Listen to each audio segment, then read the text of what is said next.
Assalamualaikum warahmatullahi wabarakatuh. Bismillahirrahmanirrahim. Alhamdulillahi rabbil alamin. Hamdan yuwafi ni'amahu wa yukafi'u mazidah. Ya Rabbana lakal hamdu kama yanbaghi li jalali wajhika wa li'azimi sultanik. Subhanakallahumma la nuhsi thana'an 'alaika anta kama athnayta 'ala nafsik. Allahumma salli wa sallim ala sayyidina Muhammadin wa ala alihi wa sahbihi wa man tabi'ahu ila yaumiddin. Rabbi shrah li sadri wa yassir li amri wahlul 'uqdatam min lisani yafqahu qawli, amma ba'du. Para pendengar, para pemirsa yang dimuliakan oleh Allah Subhanahu wa taala, alhamdulillah pada pagi yang cerah ini seperti biasa kita bisa bersua kembali dalam acara rutin kita, acara kajian fikih, kajian kitab Abi Suja. Dan alhamdulillah pada kajian kita yang lalu, pada halaqah sebelumnya, telah kita kaji tentang hal-hal yang membatalkan sholat. Untuk kajian kita kali ini, kita akan meneruskan tentang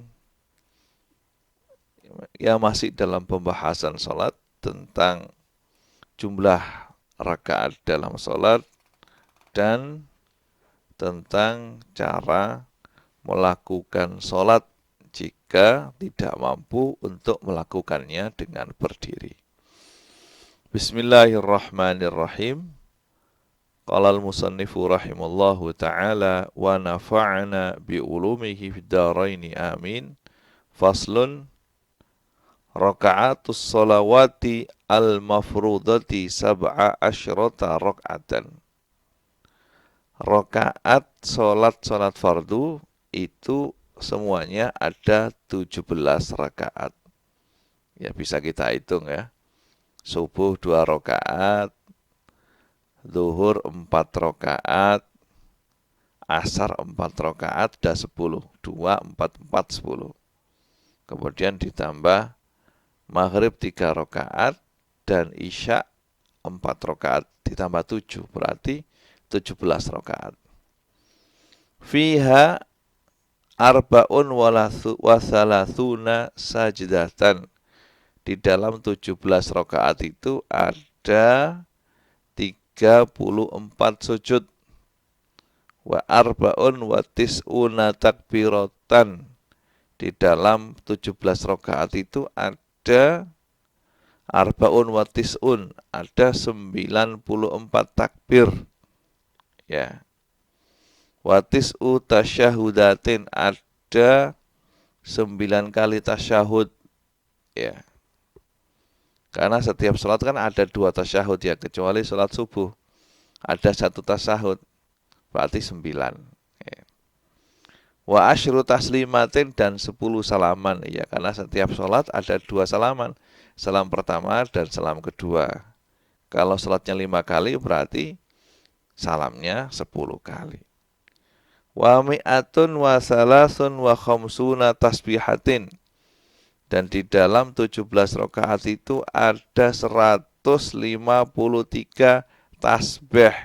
Jadi hitung sendirilah. Ya. Wa jumlatul arkan fi sholati mi'atun wa sittatun wa isyruna ruknan.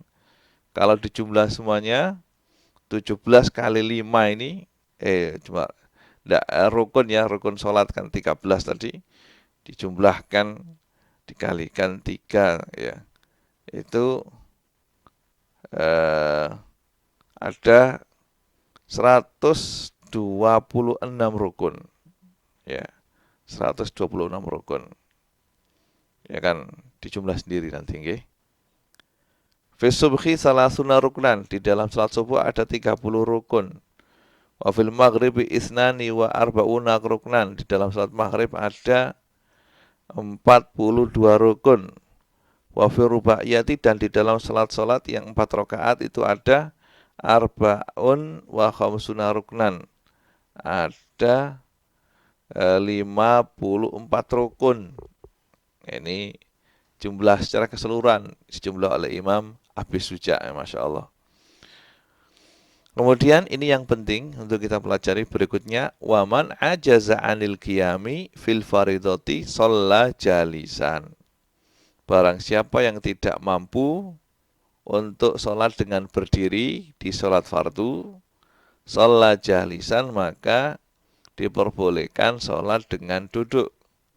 Fa'in ajaza anil julus, kalau dia tidak mampu melakukan sholat dengan duduk juga, sholat muttaji'an, maka diperbolehkan sholat dengan posisi miring, tidur miring. Nah, ini. Jadi man ajaza anil qiyam fil fardhu. Seperti yang kita ketahui, sholat fardu itu harus dilakukan dengan berdiri. Karena berdiri itu adalah salah satu rukunnya sholat. Kalau di sholat fardu dia mampu berdiri, terus dia lakukan dengan duduk, maka sholatnya tidak sah. Adapun sholat sunnah, berdiri tidaklah rukun. Jadi boleh kita sholat duha sambil duduk boleh, sambil tidur miring boleh. Tapi untuk sholat sunnah, yang melakukan sholat sunnah dengan duduk maka mendapatkan separuh pahalanya orang yang sholat dengan berdiri. Dan yang sholat dengan miring, tidur miring, maka dapat pahala separuh dari pahalanya orang yang sholat dengan duduk. Itu di sholat sunnah. Kalau sholat fardu harus dilakukan dengan berdiri. Maka idza ajaza al-musalli anil qiyam fi sholatil fardhi shalla qa'idan wala yanqusu thawabuhu. Jika orang yang sholat tidak bisa melakukan sholat fardu dengan berdiri, maka dia diperbolehkan sholat dengan duduk, wala yanqusu thawabuhu, dan pahalanya tidak berkurang sama sekali. Li'annahu ma'dzur, karena dia dalam keadaan ini adalah orang yang punya udzur. Seperti dalam hadis ya, Rasulullah Shallallahu Alaihi Wasallam telah berkata kepada seorang sahabatnya, yang sahabat itu tidak mampu sholat dengan berdiri, dan berkata dan tanya kepada Rasulullah. Nabi mengatakan, sholli qa'iman fa illam tastati' fa qa'idan fa illam tastati' fa ala jambin, rawahul Bukhari. Zadan Nasa'i fa illam tastati' fa mustalqiyan la yukallifullahu nafsan illa wus'aha. Yang artinya sholli qa'iman, sholatnya dengan berdiri, sholatlah kamu dengan berdiri. Fa'ilam tastati, kalau tidak mampu, faqa'idan, maka dengan duduk. Fa'ilam tastati, kalau tidak bisa duduk, fa'ala jambin, maka sholat dengan posisi tidur miring. Ya. Ini hadis diriwayatkan Bukhari. Dalam riwayat yang lain yang diriwayatkan oleh Imam Nasa'i, fa'ilam tastati, kalau tidak bisa sholat dalam posisi tidur miring, famustalqiyan, maka sholat dengan berbaring. Ya. La yukallifullahu nafsan illa wus'aha. Allah Subhanahu wa taala tidak akan memaksa kita untuk melakukan sesuatu yang tidak kita mampu. Wa naqala al-ijma' ala dzalik, dan ini seperti yang disebutkan oleh Imam Abu Bakar Hisni, sudah merupakan ijma' kesepakatan para ulama. Ya. Sekarang yang perlu kita ketahui, yang dimaksud dengan ajaz di sini apa? Ya. Disebutkan al-ajaz khauful halak, bila takut mati. Bila dia sholat berdiri, nanti mengakibatkan kematian. Au ziyadatul marad, atau nanti kalau dia sholat berdiri, nanti sakitnya tambah. Misalnya orang punya penyakit mata, misalnya kalau berdiri nanti penyakitnya akan tambah sakit. Auli khafi masyaqqah syadida, atau takut ada masyaqqat yang luar biasa yang dia dapatkan kalau dia sholat dengan berdiri. Au khafil gharaq, atau takut tenggelam kalau sholat dengan berdiri misalnya. Atau dawran ra's fi haqqi raqibis safina, atau nanti kalau sholat berdiri bagi orang yang sholat di kapal misalnya atau di perahu, itu pusing kepalanya, muter-muter. Ya, ini disebutkan. Nah, dan kemudian Imam Haramain memberikan dobit, memberikan kaidah. antal haqqahu masyaqqatun tudhibu khusyu'ahu. Yaitu hendaknya orang itu mendapatkan masyaqqat yang luar biasa yang bisa menghilangkan kekhusyuannya. Ya. Kalau dia berdiri, nanti dia dapat masyaqqat sehingga masyaqqat itu mengakibatkan dia tidak bisa khusyuk. Baru dia boleh sholat dengan duduk. Atau kalau sholat dengan duduk, dia ada masyaqqat yang luar biasa yang mengakibatkan dia tidak bisa khusyuk, baru dia boleh sholat dengan cara tidur miring. Atau kalau dia tidur miring nanti mendapatkan masyaqqat yang luar biasa, maka sholat dengan terlentang. Jadi tidak boleh sholat dengan duduk kecuali ketika berdiri itu mengakibatkan dia dapat masyaqqat yang luar biasa yang mengakibatkan dia tidak bisa khusyuk dalam melakukan sholat. Tidak boleh berdiri, tidak bisa. Ya, duduk tidak bisa. Kapan dia bisa berganti sholat dengan tidur miring? Kalau ketika sholat dengan duduk dia dapat masyaqqat yang luar biasa sehingga mengakibatkan dia tidak bisa khusyuk dalam sholat, maka baru dia boleh sholat dengan miring. Begitu. Nah, ini yang dikatakan oleh Imam Haramain ya, dan telah ditetapkan oleh Imam Nawawi dalam kitabnya Raudhah, Imam Syafi'i mengatakan wahwa alla yutiqul qiyam illa bimasyaqqah ghair muhtamilah. Imam Syafi'i mengatakan yaitu diperbolehkan untuk tidak berdiri jika ketika berdiri itu dia mendapatkan masyaqqat yang tidak bisa ditahan. Itu kalau Imam Syafi'i mengatakan demikian. Kemudian kalau dia sholat dengan duduk yang afdal itu apa? Ini ada dua pendapat. Kalau sholat tidak bisa berdiri, maka boleh dilakukan dengan duduk, dan duduk yang afdal di sini ada yang mengatakan iftirash, dan ini pendapat yang ashah. Duduk iftirash itu duduk seperti duduknya tahiyatul awal, itu iftirash. Ya. Pendapat yang kedua mengatakan yang afdal adalah tarubu. Tarubu itu bersila agar bisa diketahui antara duduk sholat dan duduk pengganti daripada sholat. Ya, oke. Pokoknya terserah Anda. Bila Anda itu dalam keadaan sakit itu lebih enjoy, lebih enak, bisa lebih khusyuk duduk dengan bersila, nggih monggo duduk bersila. Kalau yang lebih enjoy itu duduk iftirash, ya monggo dengan iftirash, karena ada dua pendapat dalam hal ini. Dan kalau sholat seperti yang kita terangkan kemarin ya, ketika membahas masalah istiqbalul kiblat, menghadap kiblat itu kan ketika dalam posisi berdiri kan yang harus menghadap kiblat adalah dadanya, harus menghadap ke kiblat. Kalau dalam posisi duduk maka juga demikian. Dadanya harus menghadap kiblat, dadanya harus menghadap kiblat. Dan ketika sholat dalam keadaan duduk ini, jika dia mampu untuk rukuk, untuk berdiri untuk melakukan rukuk, maka harus dilakukan. Kalau dia mampu rukuk ya harus dilakukan. Kalau tidak bisa rukuk ya pakai isyarat dengan menundukkan kepala.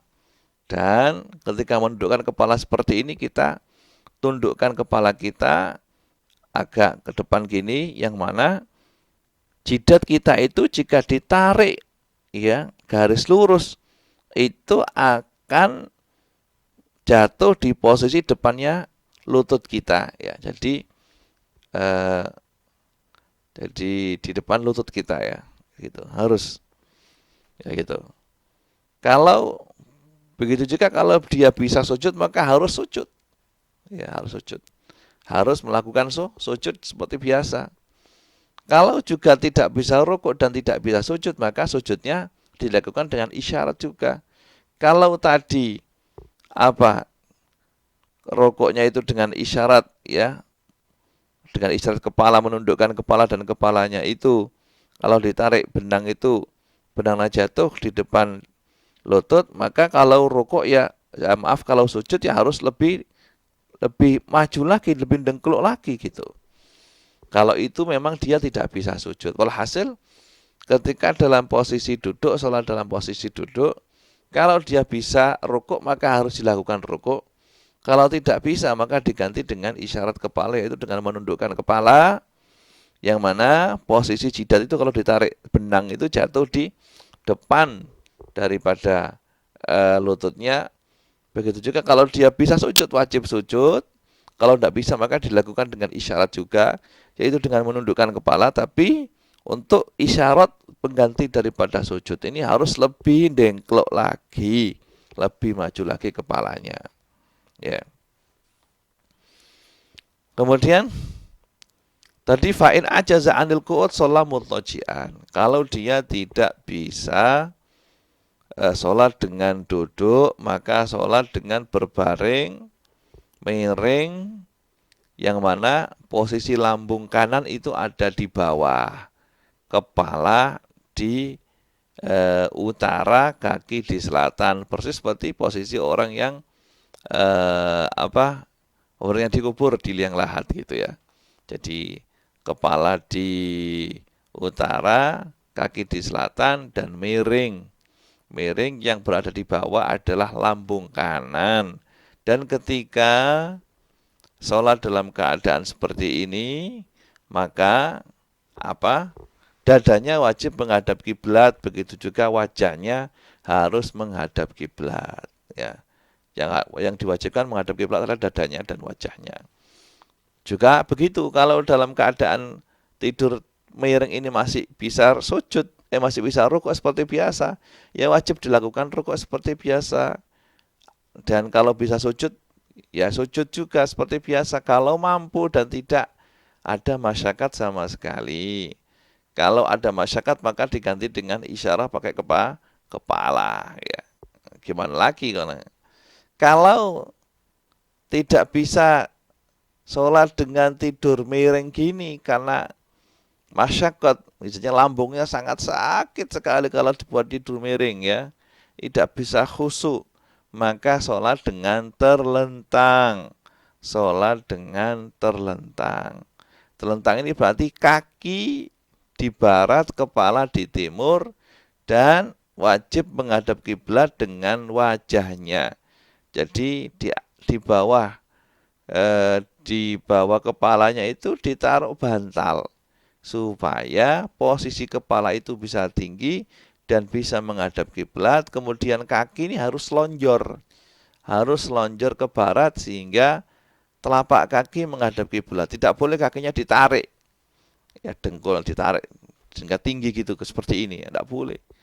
Kalau gitu kan kakinya tidak menghadap kiblat, maka kepalanya, wajahnya harus menghadap kiblat dan kakinya, telapak kakinya wajib menghadap kiblat juga. Nanti untuk rukuk dan sujudnya dengan isyarat kepala. Ya, orang dalam keadaan seperti ya sulit ya untuk rukuk dengan sempurna, rukuk biasa seperti biasa atau sujud dengan biasa. Tapi kalau tidak bisa ya isyarat dengan kepala. Ya isyarat dengan kepala, menganggukkan kepala. Kalau jadi kalau ketika isyarat dengan kepala ya seperti biasa yang dijelaskan tadi, bahwasanya untuk isyaratnya sujud harus lebih lebih dengkluk ya, bahasa Jawanya itu daripada isyarat rukuk. Kalau tidak bisa isyarat seperti itu, maka isyarat dengan kedipan matanya. Ya, karena itu yang dia bisa, isyarat dengan kedipan mata. Kalau tidak bisa sampai kedipan mata juga tidak bisa, ya sudah, dia menjalankan aktivitas sholat, takbir, ya dibayangkan dalam hati saja. Dibayangkan dalam hati. Rukuk, membayangkan dia rukuk, baca Fatihah. Takbir ya, niat, membayangkan dia takbir. Kemudian baca Fatihah, baca surat, kemudian membayangkan rukuk, ya gitulah. Melakukan sholat di dalam hatinya. Falhasil, okay. Dan kalau dalam sholat seperti itu tetap layang kusawabuhu, pahalanya tidak berkurang sama sekali. Wala yatrukus sholat tamada ma'akluhu sabitan, dan tidak boleh meninggalkan sholat selagi masih punya akal. Okay. Wa idza shalla fi hadhil halaf la i'adata alai. Dan nanti kalau sholat seperti ini maka apa? Tetap wajib sholat dan tidak ada iadah, tidak wajib untuk mengulanginya, seperti yang dikatakan oleh Imam Ghazali, dan beliau Imam Ghazali berdalil dengan hadis idza amartukum bi amrin fa'tu minhu mastata'tum. Jika engkau aku suruh untuk melakukan sesuatu, jika aku menyuruhmu melakukan sesuatu, kata Nabi, maka lakukanlah semampu mungkin, sebisa mungkin. Ya. Walhasil untuk eh, bacaan dalam sholat seperti baca Fatihah, ya bacaan yang wajib, baca tasyahud, itu harus dibaca pakai mulut ya. Itu dibaca dengan dengan mulut seperti biasa ya. Dibaca dengan mulut dengan biasa, wajib ya. Jadi kalau pembacaan Fatihah ya wajib dibaca dengan mulutnya seperti biasa. Kalau memang dia tidak bisa menggerakkan mulutnya karena stroke misalnya, ya dibaca di dalam hatinya, bagaimana lagi.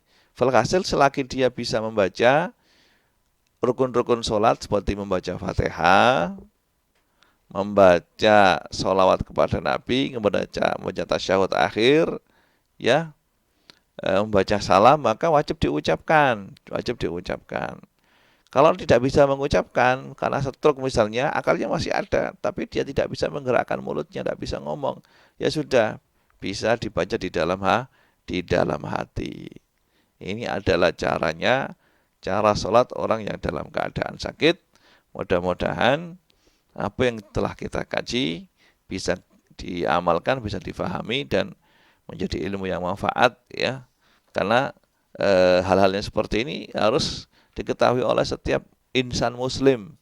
Ya, barangkali nanti dia membutuhkannya, dia sakit misalnya, atau orang lain yang sakit, keluarganya yang sakit, tidak ada yang tahu caranya sholat, maka dialah yang mengajarinya. Ya, wajib, ini termasuk dalam kategori ilmu wajib dipelajari. Untuk taharahnya seperti kita terangkan kemarin, kalau tidak bisa wudhu ya dipakai tayamum. Nas'alullah subhanahu wa ta'ala an yaj'ala ilmana ilman nafi'an wa yaj'ala ilmana hujjatan lana la hujjatan alaina. Wa sallallahu ala sayyidina Muhammadin wa ala alihi wa sahbihi wa sallam. Walhamdulillahi rabbil alamin. Assalamualaikum warahmatullahi wabarakatuh.